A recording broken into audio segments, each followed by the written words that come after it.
Oke, bismillah. Assalamualaikum warahmatullahi wabarakatuh. Alhamdulillah, wassalatu wassalamu ala rasulillah, wa ala alihi wa sahbihi wa mawalah, amma ba'd.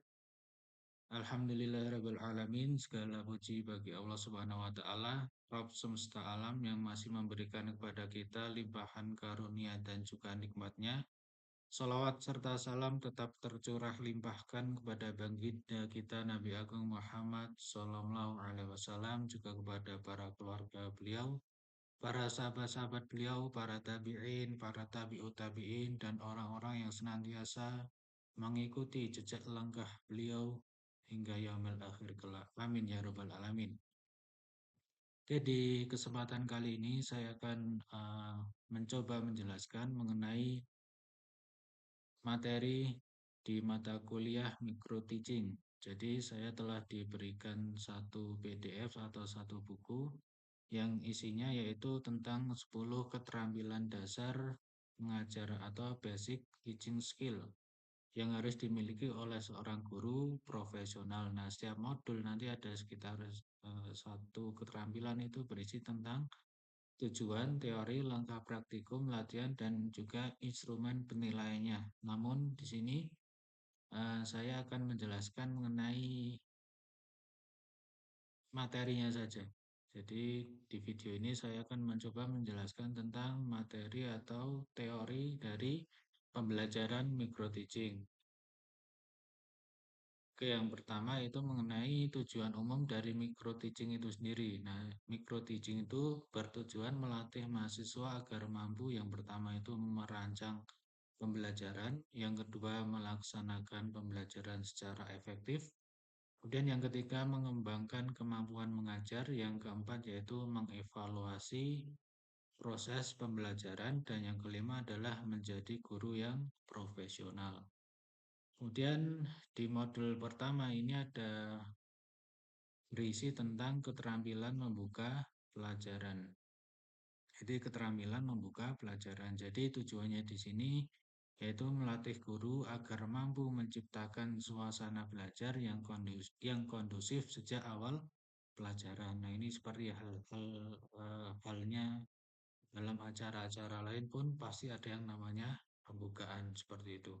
Dan inti dari materi ini atau inti dari teori ini yaitu membuka pelajaran itu bukan sekedar kita memberikan salam atau mengecek kehadiran, tapi juga bertujuan untuk membangun kesiapan mental siswa, kemudian menarik perhatian siswa, kemudian meningkatkan motivasi dari peserta didik itu sendiri, kemudian menjelaskan tujuan pembelajaran dan juga menghubungkan materi baru dengan pengetahuan sebelumnya. Dan komponen utamanya meliputi yaitu harus menarik perhatian siswa. Kemudian dalam pembukaan juga harus membangun motivasi, kemudian juga memberikan acuan, kemudian mengaitkan materi dengan kehidupan nyata. Jadi prinsipnya itu harus yang pertama bermakna, kemudian logis dan juga berkesinambungan. Jadi di dalam pembukaan ini tidak hanya kita mengucapkan salam begitu saja atau mengecek absensi saja, tetapi kita juga harus menarik perhatian siswa. Kemudian kita juga harus membangun kesiapan mental siswa. Kemudian dalam suatu video saya juga pernah melihat dalam micro teaching itu, jadi sebelum mulai ke inti pelajaran di pembukaan sudah di-spillkan, sudah dijelaskan tentang materi apa yang akan kita pelajari hari ini. Seperti itu, kurang lebih seperti itu. Kemudian yang kedua yaitu tentang keterampilan menutup pelajaran. Nah, tujuannya itu untuk melatih guru mengakhiri pembelajaran secara efektif sehingga siswa memperoleh pemahaman yang utuh. Adapun inti materi atau inti teori dari menutup pelajaran atau penutup, yaitu menutup pelajaran bukan hanya mengucapkan sekian dan terima kasih, tetapi meliputi yang pertama itu merangkum materi. Kemudian yang kedua membuat kesimpulan, yang ketiga memberikan refleksi, kemudian memberikan pertanyaan, kemudian bisa juga dengan memberikan tugas dan juga melakukan evaluasi atau tes. Kemudian hasil belajar yang diharapkan itu bisa mencakup yang pertama itu informasi verbal, kemudian yang kedua itu keterampilan intelektual, kemudian yang ketiga keterampilan motorik, kemudian yang keempat sikap, dan yang kelima itu strategi kognitif. Jadi dalam menutup pelajaran bisa digunakan salah satu di antara hal-hal yang sudah disebutkan tadi, bisa dengan merangkum materi, bisa dengan membuat kesimpulan, bisa membuat dengan refleksi, dan lain sebagainya. Kemudian kita masuk ke modul yang ketiga yaitu keterampilan menjelaskan.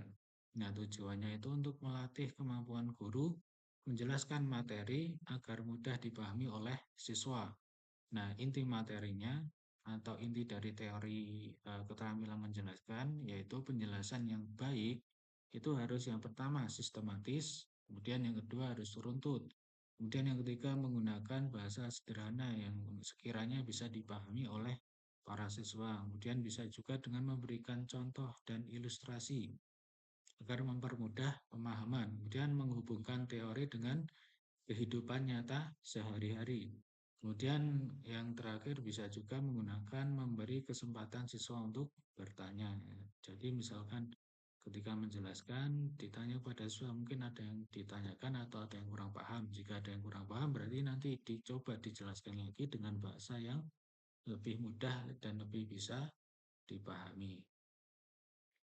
Jadi prinsip menjelaskan itu harus sesuai tujuan, kemudian sesuai dengan karakteristik siswa, kemudian bermakna dan juga dinamis. Kemudian yang modul keempat berisi tentang keterampilan variasi stimulus. Jadi di teori ini inti materinya yaitu guru harus menghindari pembelajaran yang monoton dengan memberikan variasi. Seperti yang pertama intonasi suara, bisa juga dengan menggunakan gerakan tubuh, kemudian bisa juga menggunakan perpindahan posisi, kemudian bisa menggunakan kontak mata, kemudian bisa menggunakan penggunaan media, kemudian bisa menggunakan variasi metode mengajar atau bisa menggunakan variasi pola interaksi. Jadi tujuannya itu agar siswa tetap fokus dan tidak bosan seperti itu. Kemudian di modul yang kelima berisi tentang keterampilan bertanya dasar.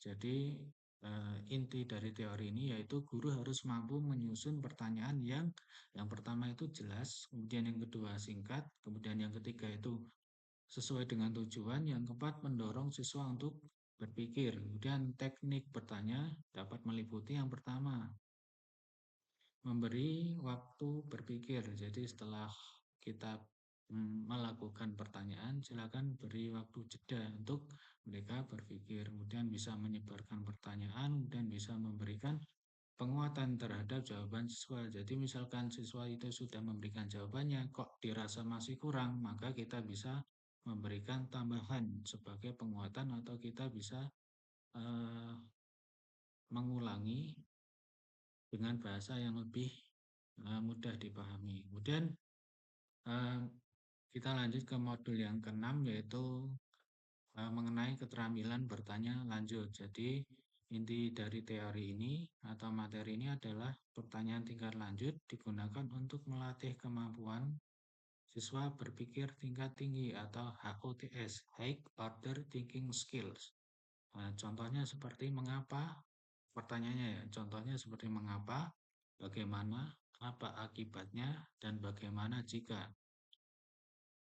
Nah, di sini guru itu tujuannya yaitu guru mendorong siswa untuk yang pertama itu siswa dapat bisa menganalisis, kemudian bisa mengevaluasi, yang ketiga bisa memberikan alasan, yang keempat bisa memecahkan masalah. Jadi tujuannya untuk mendorong siswa untuk bisa menganalisis, mengevaluasi, memberikan alasan, dan juga memecahkan masalah. Kemudian di modul yang ketujuh itu berisi tentang keterampilan memberikan penguatan. Nah, jadi inti materi dari modul ini yaitu bahwa penguatan diberikan agar perilaku positif siswa terus berkembang. Nah, bentuk penguatannya bisa dilakukan dengan pujian, bisa dilakukan dengan senyuman, bisa dilakukan dengan anggukan atau tepuk tangan, kemudian bisa juga memberikan penghargaan, kemudian bisa memberikan juga gestur positif. Jadi tujuannya itu untuk meningkatkan motivasi dan kepercayaan diri dari siswa tersebut. Dan yang modul ke-8 yang berisi tentang membimbing diskusi kelompok kecil. Jadi eh, inti materi dari modul ini yaitu guru berperan sebagai fasilitator dengan cara yaitu mengarahkan diskusi, kemudian menjaga semua anggota itu aktif dan mengendalikan jalannya diskusi, kemudian menyimpulkan hasil diskusi. Jadi diskusi itu harus berjalan secara demokratis dan terarah. Jadi semua anggota eh, kelompok itu melakukan diskusi secara aktif. Dan yang modul ke-9 itu berisi tentang mengajar kelompok kecil dan perorangan. Nah, inti materinya yaitu bahwa guru harus mampu memberikan pelayanan sesuai kebutuhan masing-masing siswa. Nah, kegiatannya bisa meliputi yang pertama, membimbing individu. Kemudian yang kedua, memberikan perhatian khusus. Dan yang ketiga, memberikan umpan balik. Kemudian yang keempat, membantu siswa yang mengalami kesulitan belajar. Kemudian yang modul yang ke-10 yaitu tentang mengelola kelas. Jadi pengelolaan kelas ini bertujuan untuk menciptakan suasana belajar yang pertama itu tertib, yang kedua nyaman, yang ketiga itu kondusif, yang keempat itu aktif, yang kelima itu menyenangkan. Maka apa yang harus dilakukan oleh guru? Maka guru itu perlu untuk yang pertama mengatur tempat duduk, yang kedua mengelola waktu, kemudian menangani gangguan kelas, kemudian menjaga disiplin, kemudian membangun hubungan positif dengan siswa itu sendiri. Adapun alur praktikum dari setiap modul ini, jadi intinya yang pertama itu menyusun RPP, kemudian melaksanakan praktik mengajar sekitar 15 menit, kemudian bergantian menjadi guru dan observer, dan bisa mendapatkan umpan balik dari teman dan dosen. Kemudian yang kelima, dievaluasi menggunakan lembar observasi keterampilan mengajar. Jadi kompetisi yang diharapkan setelah menyelesaikan seluruh modul, mahasiswa itu diharapkan mampu yang pertama membuka pelajaran dengan menarik, yang kedua menjelaskan materi dengan jelas, kemudian bisa bertanya dengan efektif, kemudian memberikan penguatan kepada siswa, kemudian dapat mengelola diskusi, kemudian dapat mengajar individu ataupun kelompok, kemudian dapat mengelola kelas, kemudian dapat menutup pembelajaran dengan baik, dan dapat mengevaluasi hasil belajar, dan juga yang terakhir yang paling penting yaitu menjadi guru yang profesional yang bisa seluruh yang telah disebutkan di atas tadi. Adapun kesimpulannya bahwa modul ini buku yang telah dikirim ke saya atau PDF yang sudah dikirim ke saya bahwa yang berisi modul-modul tersebut. Jadi modul ini menekankan bahwa keberhasilan pembelajaran tidak hanya bergantung pada penguasaan materi, tetapi juga pada penguasaan seluruh keterampilan dasar mengajar. Melalui praktik micro teaching, calon guru itu dilatih agar mampu menciptakan pembelajaran yang aktif, menarik, efektif, dan berpusat pada siswa sehingga siap menghadapi situasi mengajar yang sesungguhnya. Mungkin ini yang dapat saya sampaikan. Jika dalam penyampaian tadi masih banyak uh, salah dan kurangnya, saya mohon maaf. Saya akhiri sampai di sini dulu. Wal akhir, wassalamualaikum warahmatullahi wabarakatuh.